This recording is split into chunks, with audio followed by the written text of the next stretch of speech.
আল্লাহ নেয়ামতের বর্ণনা করেন, শুকরিয়া করেন, কারণ আল্লাহ তাআলা আমাদের অনেককে ইয়াতিম বানায় নাই, আমাদেরকে ফরিয়াদি বানায় নাই। আমরা অনেকেই আছি, আমরা এখনো ইয়াতিম না, আমার আব্বা আম্মা এখনো বেঁচে আছে, আমাদের অনেকের আব্বা আম্মা বেঁচে আছে। ইয়াতিম মূলত ছোট অবস্থায় যদি বাবা মারা যায় তাকে আরবিতে ইয়াতিম বলে। তা আমরা অনেকেই তো ইয়াতিম না, আমরা অনেকেই তো অন্যের কাছে হাত পাতা লাগে না। তো আমরা ভালো আছি না? আমাদের দেখবেন যে প্রায় হিসাবটা হচ্ছে আমার কি নাই, আমাদের হিসাবটা কি কি নাই, কি যে আছে এটার হিসাব করে কুলানো যাবে না। ঠিক যেই মুহূর্তে এখানে বসে আমরা এই চমৎকার ইফতারি নিয়ে বসে আছি, ঠিক একই মুহূর্তে দেখবেন হসপিটালের আইসিইউতে শুয়ে শুয়ে কাতরাচ্ছে অনেকে। ঠিক এই মুহূর্তে কিডনি ডায়ালিসিস চলতেছে, দেখছেন? কিডনি পেশেন্ট এদিকে ছিদ্র করে ব্লাড সব বের হয়ে রিফাইনিং হয়ে আরেক দিক দিয়ে ঢুকে, ওর চিৎকার শুনলে।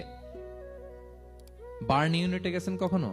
আগুনে পোড়া রোগী, আপনার তো অনেক কিছু নাই, আমার এটা নাই ওইটা নাই, আল্লাহ এটা দিল না, এটা নিয়ে আসেন। আপনি বার্ন ইউনিটে একদিন যায়েন, তাহলে বুঝবেন যে আল্লাহ আপনারা কত শান্তিতে রেখেছে। না খেয়ে কয় রাত কাটিয়েছি আমরা, বলেন তো?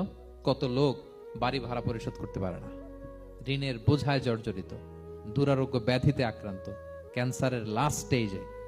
তাদের সাথে একটু দেখা করেন, ফোর্থ স্টেজে চলে আসছে ক্যান্সার পেশেন্ট।